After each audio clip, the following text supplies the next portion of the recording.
Ay, grabe si Kalingap Dan, no? Talagang kahit mainit, no? Ayun, no? Kalingap Berta, anong masasabi mo kay Papa Dan? Anong pagkakakilala mo kay Papa Dan? Ang pagkakakilala ko kay Kalingap Dan, para din niyang si Kuya Bal, na napakabait. Simpleng tao lang yan, pero napakabait ng tao yan. Tahimik lang, no? Tahimik yan. Nakikinig lang yan sa mga pintuhan. Hindi yan umiimik, miski siya itinitira na binabas pa, nakatawa pa lang yan. Hindi yan umiimik. Ganyan ang ugali ng mga si Kuya Bal, si Kuya Brooks, ganyan.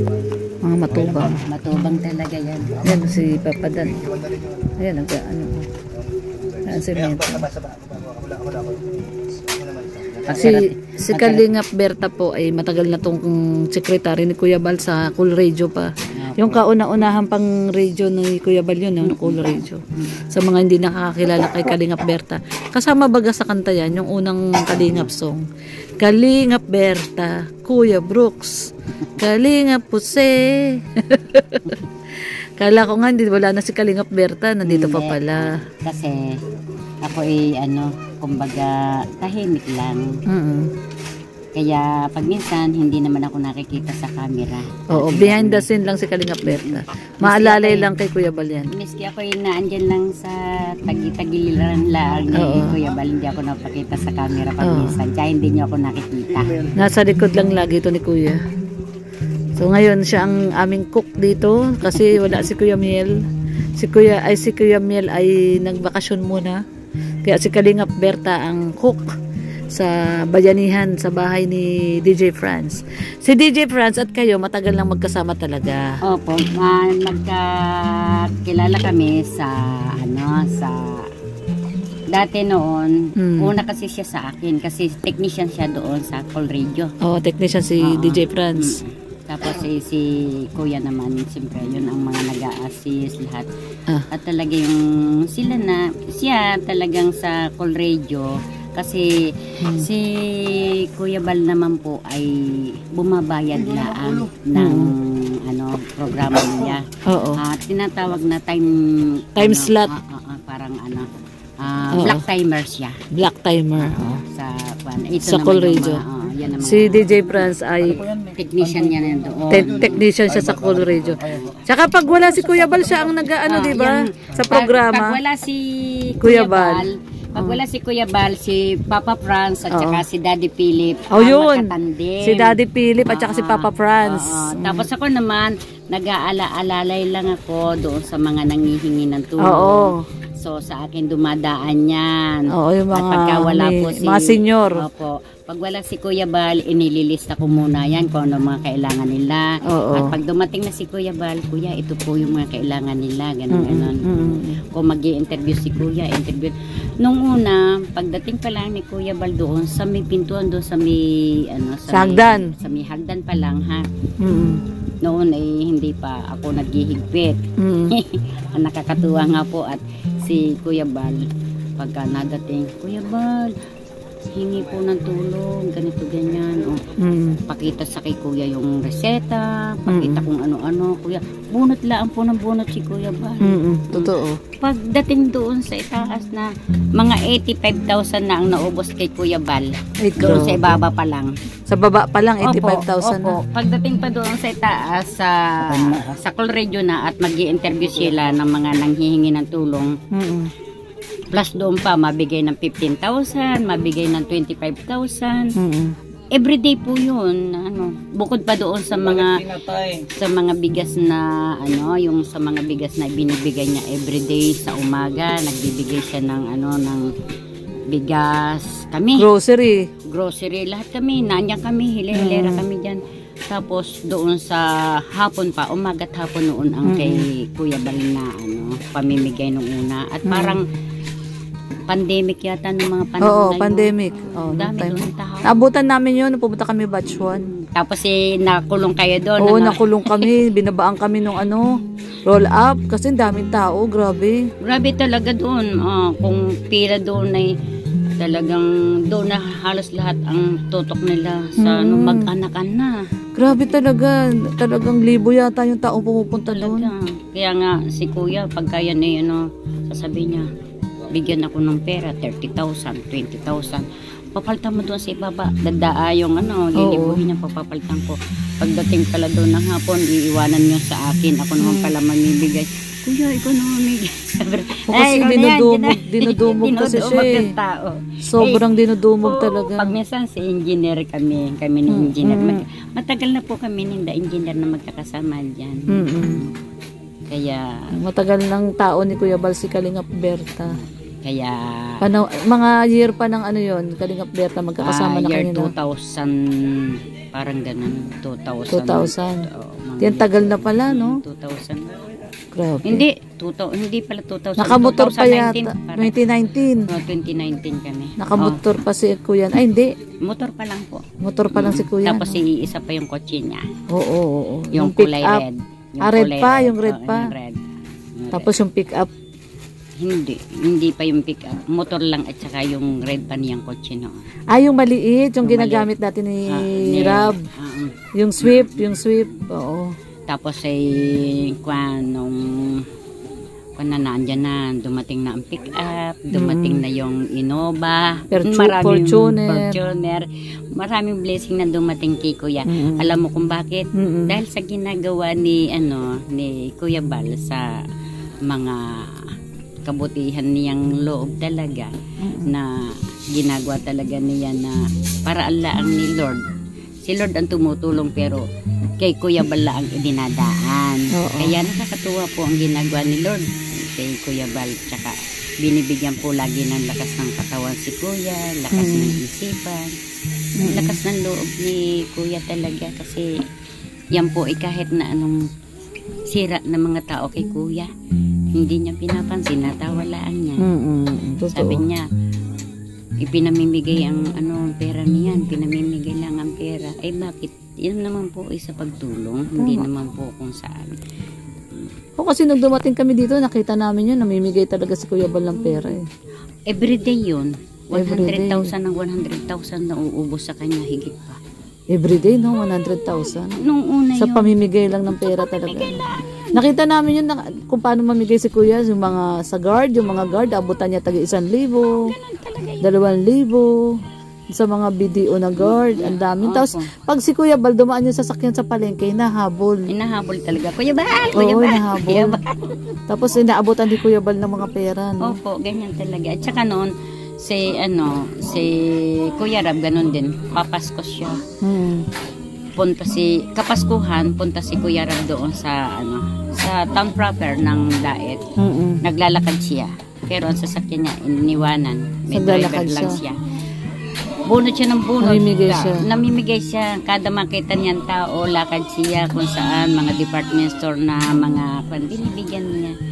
Mga naibigay yata ni Kuya Rab noon ay 200,000. Nung araw na yun ng Kapaskuhan. Kaya po, talagang sila siksik at liklik at umaapaw pa ang biyaya ni Lord.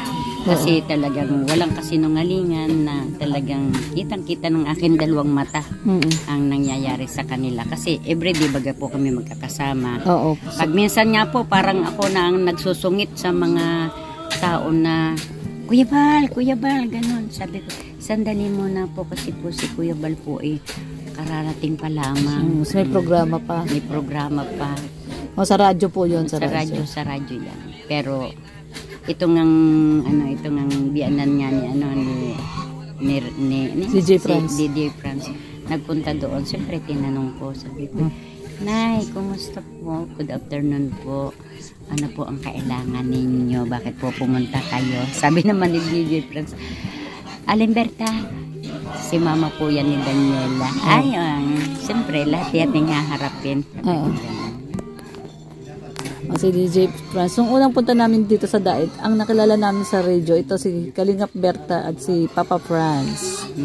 Sila yung nakikita namin kasama ni Kuya Bal sa Cool Radio.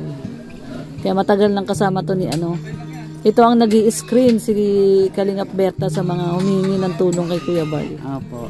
Kasi yung iba naman kasi abuso, no? Maya't maya bumabalik-balik lang, no? Opo, talaga.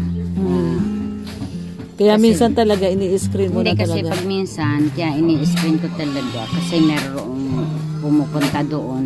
Nakahingi na sila ng tulong. Hindi sa karamihan ng nabibigyan ni Kuya Kuya Bal. Bal. Kumbaga, bigay lang si Kuya ng bigay. Oo. Sabi ko, Kuya, yan po, inabigyan Nabigyan mo na. Tapos kahapon, binigyan mo rin po. Ngayon, Pabalik-balik na sabi lang. naman Nakita namin yun. Sabi naman ni Kuya, kaya mo na Berta, siguro kailangan nila yan. Ganun si Kuya. Hindi mo yan dapat pagsungitan. Yan, sinasabi ni Kuya na ang mga senyor dapat nating mahalin. Lingapin natin yan kasi tatanda rin tayo niyan. Tama. Kaya si Kuya Bal, ang focus niya talaga dati mga senior. Opo. Mga senior Kasi yun yung gusto niya na gawin. Sabi niya, yung mga last years ng buhay ng mga senior, napasaya niya. Napabahayan niya, napasaya niya. Di ba doon sa San Roque, sa Mercedes, 12 yata ang napabahayan niya doon. Oo. Tanda mo yung si Rowena Salvador doon. Oo, si Rowena. Yung nga yung sinasabi ko. Yung, 3 araw lang yata ginawa yung bahay doon.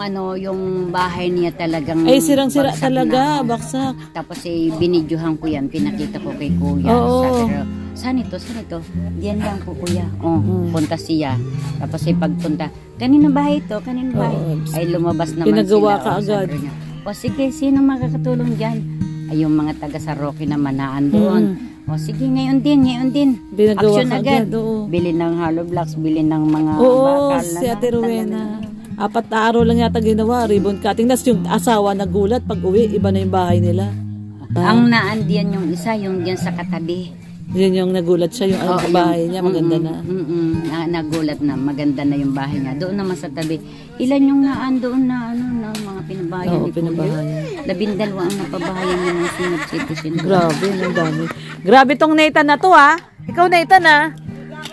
Nagte-take advantage ka na kay Papa Dan, ha? Maldita tong baklang to, oh. Wala yung... Oy, tapos pinupunas niya pa sa ano. Paano yung pangpagaling sa psoriasis? Bote, hindi alam ng taga-sipit yan. Maldita tong baklang to, oh. Nilalandi si Papa Dan, oh. Hoy, Nathan, lagot ka. Tingnan mo ginagawa niya doon sa towel ni Papa Dan, oh.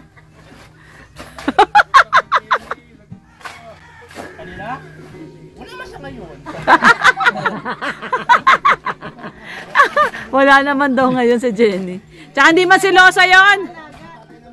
Hindi nagsiselos yon.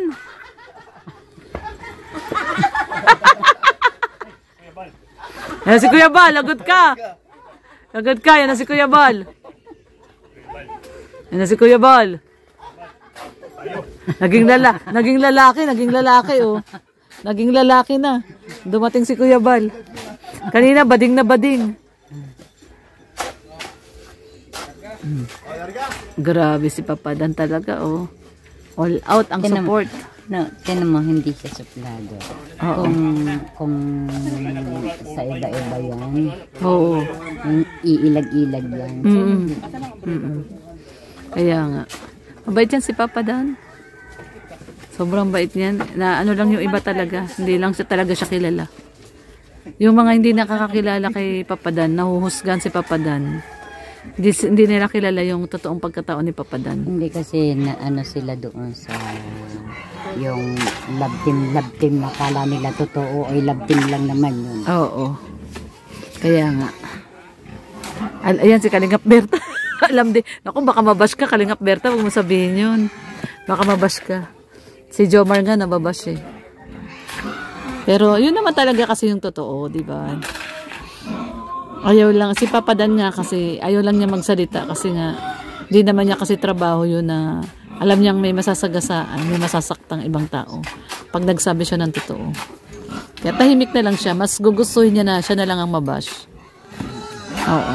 Mas gugustuhin niya na siya na lang ang i-bash ng ibang tao kaysa may madamay na iba. Paligaya lang naman yun.